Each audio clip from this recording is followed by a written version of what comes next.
आप सभी को आपका प्यारा चैनल एग्जाम तीर में स्वागत है।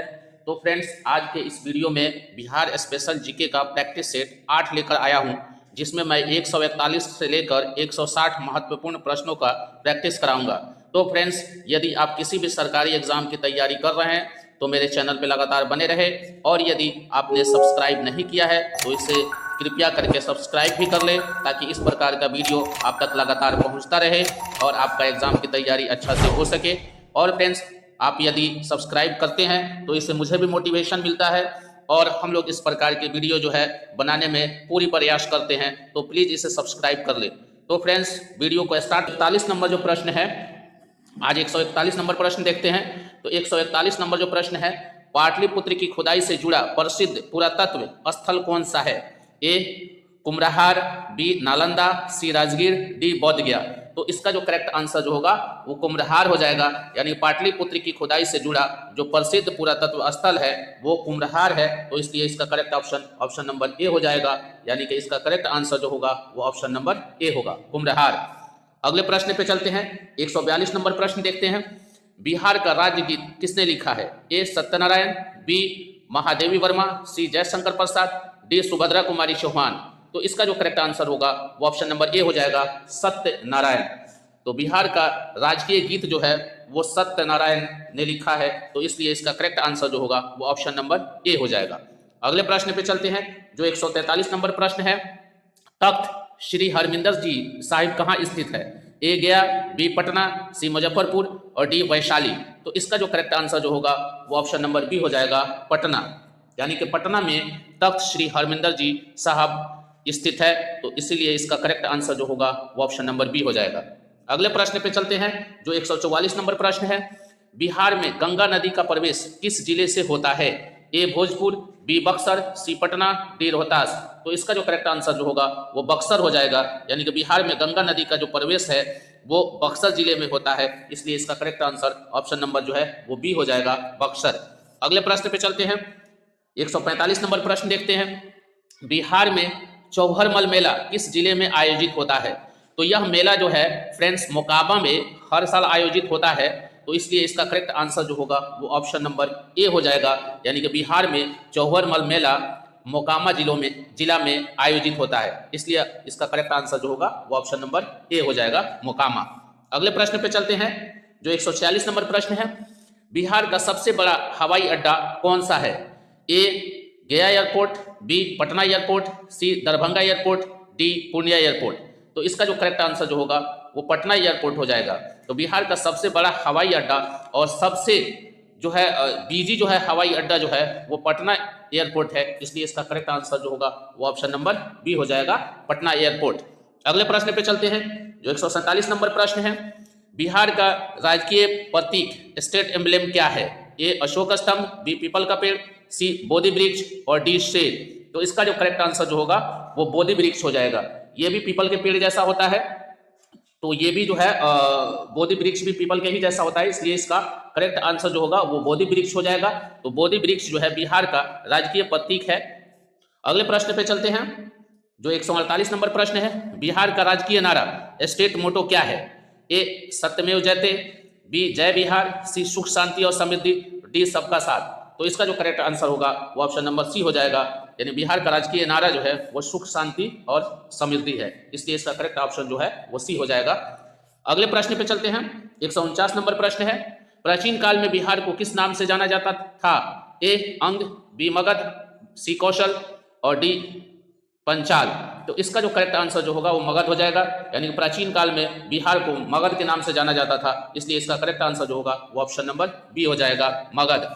अगले प्रश्न पे चलते हैं, जो आज का 150 नंबर प्रश्न है। मगध की राजधानी पाटलिपुत्र की स्थापना किसने की थी? ए बिंबिसार, बी अजातशत्रु, सी उदयन और डी अशोक। तो इसका जो करेक्ट आंसर जो होगा वो ऑप्शन नंबर सी हो जाएगा, यानी कि मगध की राजधानी पाटलिपुत्र की स्थापना उदयन ने की थी, इसलिए इसका करेक्ट आंसर जो होगा वो ऑप्शन नंबर सी हो जाएगा, उदयन। अगले प्रश्न पे चलते हैं, जो 151 नंबर प्रश्न है। तो फ्रेंड्स, 151 नंबर प्रश्न देखने से पहले प्लीज मेरे चैनल को सब्सक्राइब कर ले, ताकि इस प्रकार का वीडियो आप तक लगातार पहुंचता रहे। तो देखते हैं 151 नंबर प्रश्न। महावीर स्वामी का निर्वाण कहाँ हुआ था? ए वैशाली, बी पावापुरी, सी कुशीनगर, डी राजगिरी। तो इसका जो करेक्ट आंसर जो होगा वो ऑप्शन नंबर जो है वो बी हो जाएगा, पावापुरी। यानी कि महावीर स्वामी का निर्माण जो है पावापुरी में हुआ था, इसलिए इसका करेक्ट आंसर जो होगा वो पावापुरी हो जाएगा, बी ऑप्शन करेक्ट होगा। अगले प्रश्न पे चलते हैं। 152 नंबर प्रश्न है, हर्यक वंश का संस्थापक कौन था? ए बिंबिसार, बी अजातशत्रु, सी उदयन, डी महापद्नंद। तो इसका जो करेक्ट आंसर जो होगा वो बिंबिसार हो जाएगा, यानी कि हर्यक वंश का संस्थापक जो था वो बिंबिसार था, इसलिए इसका करेक्ट आंसर जो होगा ऑप्शन नंबर ए हो जाएगा, बिंबिसार।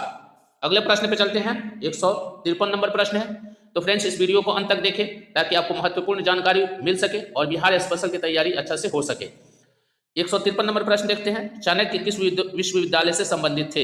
ए तक्षशिला, बी नालंदा, सी विक्रमशिला, डी वल्लभी। तो इसका जो करेक्ट आंसर जो होगा वो ऑप्शन नंबर ए हो जाएगा, तक्षशिला। यानी कि चाणक्य जो थे वो तक्षशिला विश्वविद्यालय से संबंधित थे, इसलिए ऑप्शन नंबर ए जो है वो करेक्ट होगा। अगले प्रश्न पे चलते हैं, जो 154 नंबर प्रश्न है, निम्न में मगध साम्राज्य को सर्वाधिक विस्तार किस शासक ने दिया?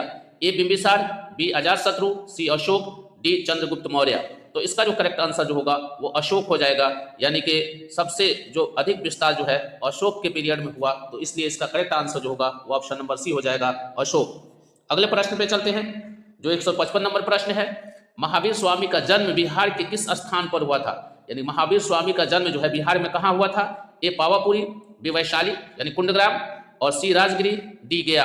तो इसका जो करेक्ट आंसर जो होगा वो ऑप्शन नंबर बी हो जाएगा, वैशाली। यानी कि महावीर स्वामी का जन्म जो है बिहार में वैशाली जिले में हुआ था, इसलिए इसका करेक्ट आंसर जो होगा वो ऑप्शन नंबर बी हो जाएगा, वैशाली कुंडग्राम।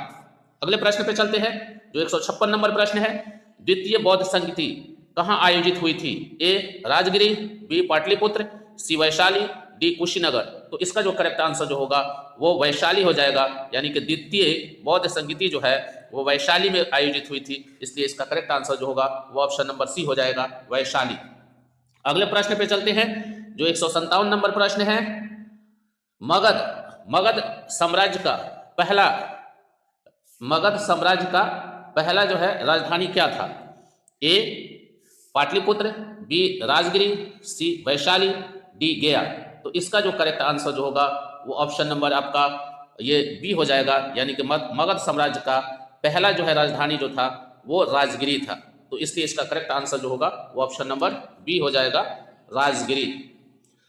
अगले प्रश्न पे चलते हैं, 158 नंबर प्रश्न देखते हैं, बिहार में स्थित प्राचीन नगर वैशाली किस लिए प्रसिद्ध है? ए बौद्ध विश्वविद्यालय, बी गणराज्य, सी जैन तीर्थ, और डी व्यापार केंद्र।